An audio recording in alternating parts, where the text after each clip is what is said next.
The year before the Columbine shooting, Rachel wrote down these words: "This will be my last year, Lord. I've gotten what I can. Thank you."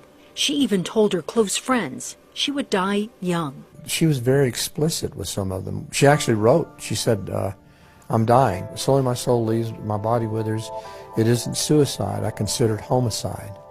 The world you have created has led to my death." And Daryl shares the words her family found on the back of her dresser in her bedroom, inside her handprint, where the then 13-year-old Rachel had written, "These hands belong to Rachel Joyce Scott and will someday touch millions of people's hearts." She wrote that she would die young, but she also wrote that her life would reach millions of lives. And the outline of her hands that she drew, "These hands will touch the hearts of millions of people."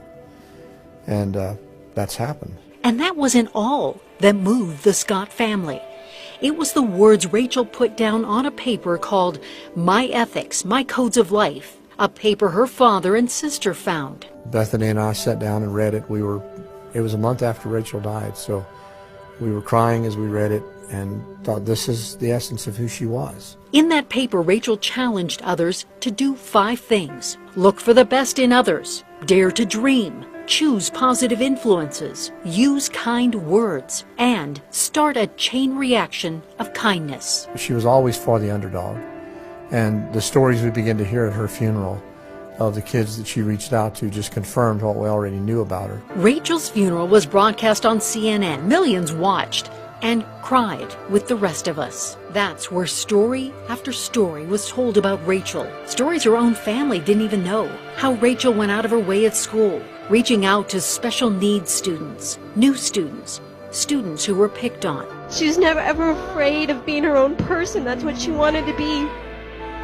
And I always admired that strength that she had. And then this happened. 6 weeks after Rachel's funeral, I got a phone call from a man I'd never met. His name was Frank. And he lived in Cincinnati, Ohio. And he said, "Mr. Scott, you don't know me, we've never met, but he said, I've had something happen to me over the last 2 weeks that I can't explain. I've had a reoccurring dream for the last 2 weeks, and I have the same dream night after night. And I've told my family about it. I don't know why I'm having this dream, but I wanted to talk to someone in Rachel's family just to see if maybe it meant something." I had this vision of the eyes of a girl, of a sweet girl, and out of those eyes were coming tears, and the tears were pouring to the ground, and something was beginning to grow out of the ground. Life was coming out of the ground. And I told him, "I'm sorry, Frank, that doesn't mean anything."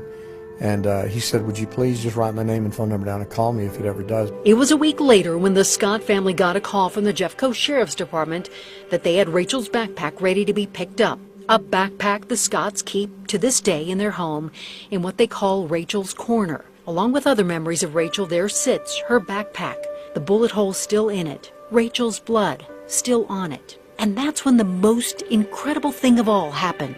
I took out some of her school books, and there at the bottom was her final diary. I wanted to see the last thing Rachel had written. And I was just stunned because, I mean, think about it. You get a call from a man 1,500 miles away who says, "I've had a dream," and he describes exactly what I'm looking at on the last page of my daughter's diary. And I counted the clear teardrops. There's 13 clear tears. And then they turn to dark drops. And it suddenly dawned on me, there's 13 people were killed at Columbine. Later I found out she drew this just before she was killed. That's what Rachel drew the morning of April 20th, 1999, sitting in Mrs. Carruthers' class at Columbine High School. Mrs. Carruthers said, "Rachel, that's beautiful. What is it?" And she said, Rachel really didn't answer me. She looked at me and said, "Mrs. Carruthers, I'm going to have an impact on the world." You put all those things together, and you can see why there was just something to Rachel's story that it had to get out. Rachel wrote, "I have this theory that if one person can go out of their way to show compassion, then it will start a chain reaction of the same. People will never know how far a little kindness can go."